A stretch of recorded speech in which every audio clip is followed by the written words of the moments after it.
Imagine this. You've spent $50,000. You've poured the concrete, welded the steel, and stacked the MREs to the ceiling. You feel like a king in his castle. But the moment that heavy steel door locks shut, physics starts a countdown clock you can't see. You didn't build a fortress, you built a coffin, and you just climbed inside. Most survival channels sell you the fantasy of the lone wolf riding out the apocalypse in a luxury underground condo. They sell you gear. They sell you freeze-dried stroganoff. But they don't sell you the one thing that actually matters: the science of atmosphere. Today, we are not talking about zombies or raiders. We are talking about the silent assassins that are already in the room with you. The invisible gas that makes you sleep before it kills you. The moisture that turns your lungs into a petri dish. And the silence that breaks your mind faster than any torture method invented by man. I'm going to show you exactly why your bunker will fail, and more importantly, how to engineer your way out of the grave. If you skip this video, you might as well start measuring yourself for a pine box right now. Let's break the seal. Segment 1. The Suffocation Math. Physics doesn't negotiate. Let's start with the math that most preppers ignore. It's called the suffocation calculus. You focus on oxygen. You think, I have enough air for 3 days. Wrong. Oxygen isn't your problem. Carbon dioxide is. Every time you take a breath, you are poisoning your own environment. You are a biological machine that turns fresh air into waste gas. Here is the brutal reality. In a sealed 10x10 room, a family of 4 will hit toxic CO2 levels long before they run out of oxygen. CO2 is a heavy, sinking gas. It's like an invisible flood rising from the floor up. At 1%, you feel sluggish.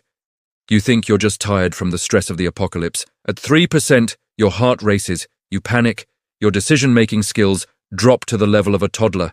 At 5%, it's lights out. You pass out, and you never wake up. Most amateur bunkers rely on passive ventilation, a fancy word for a pipe sticking out of the ground. Let me be clear. Passive ventilation is a death sentence. Without pressure, without mechanical force, air does not move fast enough to clear the heavy CO2 pooling at your feet. The solution? You don't need a vent. You need a life support system. You need overpressure. This is what hospitals and military bunkers use. You force filtered air in at a higher rate than it leaks out. This creates positive pressure. It pushes the heavy, stale CO2 out of the low vents and keeps radioactive dust or chemical agents from seeping in through the cracks. If your bunker plan doesn't include a high static pressure fan and a dedicated exhaust path located at floor level, you are not prepping. You are planning your own funeral. Segment 2. The mold monster, managing the ecosystem. Now let's talk about the enemy that eats your supplies before you do: humidity. Underground is synonymous with wet. The earth is a giant sponge. When you bury a concrete box in a sponge, water wants in. Even if you waterproof the outside, you are the water source. Every breath you exhale releases water vapor. Cooking releases vapor. Sweat releases vapor. In a sealed bunker, that moisture has nowhere to go. It condenses on the cool concrete walls. It drips onto your expensive food supply. Within 48 hours, humidity hits 80%. Welcome to the mold factory. Black mold isn't just gross, it's biological warfare. It releases mycotoxins that attack your respiratory system. While you are hiding from a virus outside, you are breeding a fungal infection inside your lungs. Look at the timeline we analyzed. They had food for 5 years. But 6 months in, the mold had turned their rice into poison and their lungs into mush.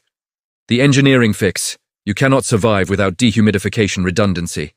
A simple consumer dehumidifier isn't enough. You need industrial desiccants. You need to seal your concrete with crystalline waterproofing agents that grow into the pores of the cement, not just sit on top. And crucially, you need to separate your living quarters from your storage. Think of your bunker like a submarine. Every drop of water must be accounted for, collected, and removed. If your walls are sweating, you are already losing the war. Segment 3, the silence that screams, sensory deprivation. This is the part no one talks about. Everyone asks, what gun should I buy? No one asks, how do I keep from losing my mind? Your brain is an addiction machine. It is addicted to stimulation, sunlight, noise, movement, color. When you lock that heavy door, you cut off the supply. Soviet researchers found that isolation mimics schizophrenia in as little as 10 days. You start hearing things. You lose track of time. The circadian rhythm collapses. You sleep for 2 hours, awake for 20, then sleep for 18. Depression sets in, followed by paranoia. In a bunker, your family isn't just your family anymore. They are the only stimuli you have. Tiny annoyances become reasons for murder. This is cabin fever on steroids. The psychological protocol. You don't just stockpile books. You need to engineer artificial time. First, lighting. You need full-spectrum LED lights that mimic the sun's cycle. Bright blue-white in the morning, warm amber in the evening. Your biology needs this light signal to regulate hormones. Second, routine. In a world without time, routine is your clock. You eat at 800, you exercise at 1000, you work at 1400. Structure is the scaffold that holds your sanity together. And third, noise. Absolute silence is torture. You need white noise generators or low-level ambient music. It keeps the auditory hallucinations at bay. You are not just surviving the world outside, you are surviving the prison inside your head. Segment 4. Power is life, the blackout scenario. Let's talk about power. In your fantasy, the lights stay on forever. In reality, the grid dies in milliseconds. And your backup plan? A diesel generator. Here is the hard truth. Generators fail. They run out of fuel, they break down. And in a confined space, they kill you. Carbon monoxide is odorless, colorless, and lethal. Run a generator in a poorly ventilated bunker, and you won't wake up to fix it. Timeline 61X in our data showed bunkers going dark in 3 weeks. Why? Because they bet everything on combustion. The engineering fix. You need a Tri-Brid power system. Layer 1, solar, not just panels, but hardened EMP-shielded panels stored inside until needed. Layer 2, chemistry. LiFePO4, lithium iron phosphate, battery banks. They don't off-gas like lead acid, and they last 10 years. Layer 3, kinetic. When the sun fails and the batteries drain, you need a manual bicycle generator. It's not glamorous, it's exhausting. But it will keep the air scrubber running when everything else dies. Power isn't about watching movies on a DVD player. It's about keeping the fans turning. If the power dies, the air dies. Segment 5. The toxic trap, waste management.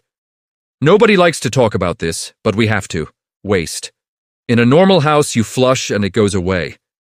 There is no away underground. Most amateur bunkers use an upflush pump system. It relies on electricity to push waste up to a septic tank. What happens when the pump fails, or the pipe bursts? You are now sealed in a concrete box with raw sewage backing up into your living space. The smell alone will break you. The diseases, cholera, dysentery, E. coli, will finish the job. You are building a biosafety hazard, not a home. The solution? Dry composting. Forget water. Water is for drinking, not flushing. You need a system that separates liquids from solids immediately. You need peat moss, lime, and heavy-duty sealing barrels. It's primitive, yes, but it's safe. It stops the bacteria from becoming an airborne weapon inside your shelter. Segment 6, the exit strategy, re-entry. Finally, the most dangerous part of all, leaving. The bunker is a womb. It feels safe. The world above is chaos, but you cannot stay underground forever. Eventually, the food runs out, the filters degrade, or the psychological pressure becomes too much. Most preppers have an entry plan. Almost none have an exit plan. They open the door too soon and die of radiation sickness. Or they wait too long and starve in the dark. You need the periscope protocol. You don't just open the door, you test. You need external sensors, hardwired Geiger counters, cameras, and air quality sniffers that tell you what's happening above without breaking the seal. And you need a psychological trigger, a pre-agreed condition for surfacing. Maybe it's when radiation drops below a certain microsievert level. Maybe it's day 90. Without a trigger, fear will keep you locked inside until it's too late. Outro. Hope is not a strategy. Let's be honest, building a bunker that actually works isn't a hobby, it's a discipline.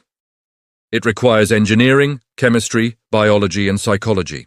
If you treat this like a shopping trip, buying cool gear to put on a shelf, you are just building a very expensive tomb. The collapse won't kill you. Your ignorance will.